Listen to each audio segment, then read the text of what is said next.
এবার শাহেনশাহী পারিকে থানা থেকে ছাড়িয়ে নিয়ে আসবে আগামী পর্বে। বিস্তারিত জানতে সম্পূর্ণ ভিডিওটি দেখতে থাকুন। আসসালামু আলাইকুম প্রিয় দর্শক, সবার কি অবস্থা? হাজির হয়ে গেলাম দীপ্ত টিভির নিবেদিত দেনাপাওনা নাটকের 229তম পর্বে কী সব ঘটতে চলছে তার অগ্রিম খবর নিয়ে। অলরাইট, এই পর্বে আপনারা দেখতে পারবেন অবশেষে পারিকে পুলিশের লোকেরা ধরে নিয়ে থানায় আটকে রাখবে। আর অন্যদিকে পারির অফিসের পারির যে কলিগরা রয়েছে তারা পারিকে নিয়ে টেনশন করবে এবং এক পর্যায়ে একটা কলিগ তনিমাকে বলবে যে এখনও যে পারি আসছে না, সত্যজিৎদা যদি এখানে পারিকে না দেখতে পারে তাহলে তো সত্যজিৎদা আরও একটা ঝামেলা পাকাতে পারে। আর এই কথা শুনে তনিমা রেগে যাবে।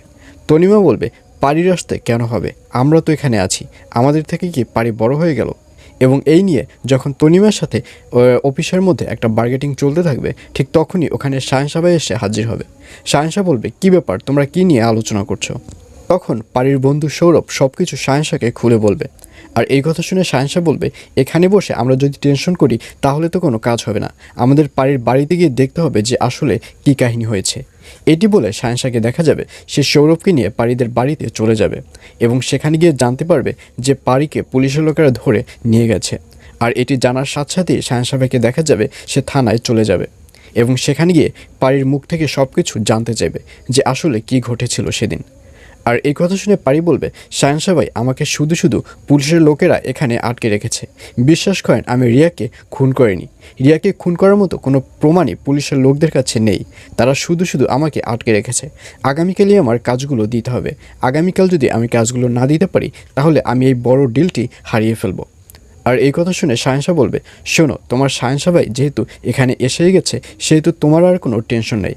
আমি যত তাড়াতাড়ি সম্ভব তোমাকে এখান থেকে ছাড়িয়ে তোমাকে নিয়ে বাড়ি ফিরব।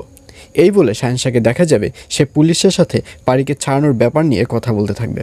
আর অন্যদিকে ইরফানকে দেখা যাবে সে বোকার মতো সেও বিশ্বাস করে ফেলবে যে রিয়াকে পারি হত্যা করতে চেয়েছে। তখন এক পর্যায়ে ইরফানের পারির প্রতি মায়া হবে এবং রিয়ার বাবার কাছে বলবে, আচ্ছা আঙ্কেল, আপনার কি পারিকে ক্ষমা করা যায় না? ওকে আপনি ক্ষমা করে দিন। আর এই কথা শুনে রিয়ার বাবা বলবে, ওকে আমি সেদিনই ক্ষমা করব যেদিন আমার মেয়ে ওকে ক্ষমা করবে।